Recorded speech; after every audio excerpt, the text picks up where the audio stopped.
tous, c'est Audrey la Boulette. Aujourd'hui, j'ai décidé de vous parler d'une des étapes de préparation du mariage qui prend le plus de temps et qui risque de vous faire péter les plombs. Alors, vous avez deviné laquelle c'est? C'est la réalisation du plan de table. Ah bon, la pire étape, c'est vraiment le plan de table? Si vous voulez gagner du temps et éviter des coups de pression, alors suivez cette vidéo. Avant de commencer le plan de table, il faut que vous ayez établi la liste de vos invités et que vous ayez choisi et réservé la salle qui va en conséquence. J'en ai déjà parlé dans ma première vidéo qui récapitule les premières étapes nécessaires pour la préparation de votre mariage. Donc si vous ne l'avez pas encore vu, n'hésitez pas à cliquer sur le lien. La première étape pour réaliser son plan de table et ne pas devenir folle, c'est d'être réaliste. Comme tout le monde, vous allez le faire à l'avance et crier au scandale à chaque fois qu'un invité vous répond tardivement qu'il vienne ou qu'il ne vienne pas. Et surtout, vous allez le modifier des dizaines voire des centaines de fois. Respirez, ça va bien se passer. La deuxième étape pour réussir son plan de table est de faire un plan de la salle pour pouvoir mieux vous projeter. En effet, il est important de se projeter dans l'espace qu'offre votre salle. Et renseignez-vous sur les tables et leurs dimensions que la salle vous met à votre disposition. Les tables rondes qu'on voit à chaque fois dans les films de mariage sont très jolies, mais attention, elles prennent beaucoup plus de place dans une salle. L'inconvénient des tables rondes, c'est qu'on ne peut pas les coller entre elles. Et il faut toujours laisser un espace suffisant entre chaque table pour que les personnes puissent circuler librement et surtout vos serveurs. En parlant d'espace entre les tables, l'espace minimum à laisser est de 1,20 m. Ceci est bien un minimum, surtout si vous avez des chaises qui sont dos à dos. Pour ma part, j'ai utilisé 2 logiciels sur mon ordinateur que tout le monde a. Je vous explique tout de suite lesquels et pourquoi je les ai utilisés. Le premier logiciel que j'ai utilisé, c'est Word. Je l'ai utilisé pour faire le plan de la salle et voir comment je pouvais disposer mes tables dedans. Alors je vous l'accorde, cette utilisation est un peu farfelue, mais vous pouvez utiliser n'importe quel logiciel qui vous permet de faire des carrés, des ronds, des traits et de mesurer chaque trait. Et pour la reproduction de la salle et des tables, pensez bien à faire attention à l'échelle.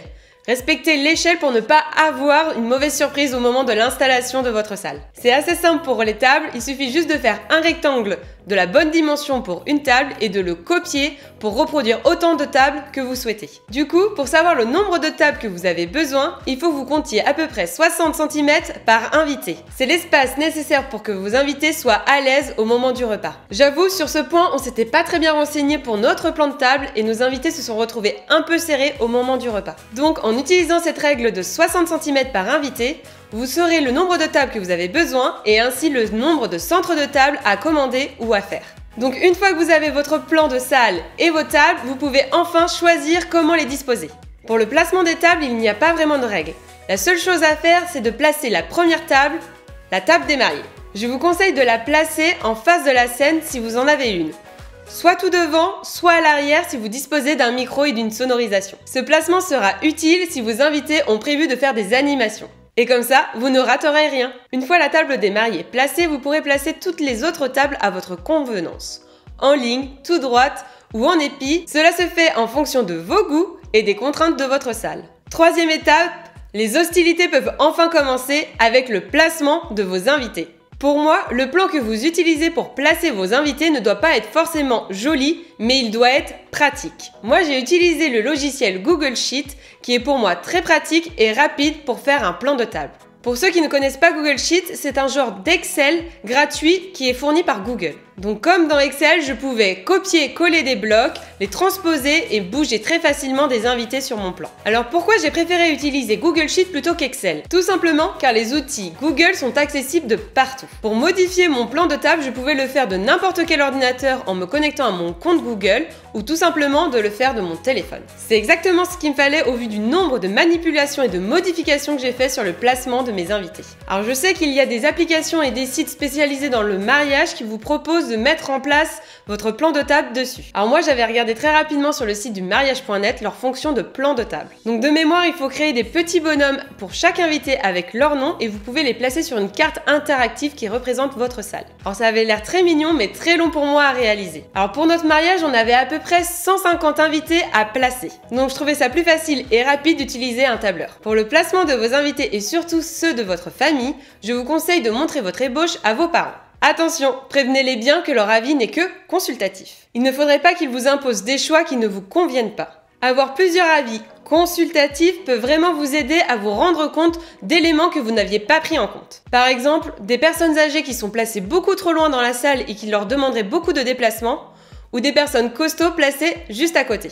La quatrième étape, c'est la présentation du plan de table à vos invités le jour J. C'est l'élément de décoration qui est le plus regardé par vos invités, donc vous pouvez mettre le paquet dessus. Et si vous avez un thème en particulier, le plan de table est un bon moyen d'annoncer la couleur et de mettre tout de suite vos invités dans l'ambiance. Et si vous voulez, vous pouvez aussi donner une vraie touche de créativité avec les noms de vos tables. Ça peut être des noms de villes, des noms de films, des fleurs ou tout simplement des numéros. Et si vous êtes en manque d'inspiration pour les noms des tables et votre support de plan de table, Pinterest est toujours là pour vous. Et voici juste une petite mise en garde pour votre support de plan de table. Vous pouvez le faire très à l'avance, mais attention à ne pas indiquer trop tôt le placement et le nom des invités. Et oui, comme je vous l'ai dit au début de la vidéo, certains invités vont peut-être vous répondre tardivement, et d'autres vont peut-être se désister pour des raisons personnelles. Donc si le support de votre plan de table est fini trop tôt et que vous avez besoin de faire des modifications et que cela n'est pas possible, cela risque d'être vraiment une catastrophe pour vous. J'ai vu sur Pinterest des imprimeurs qui proposent des plans de table avec les noms des invités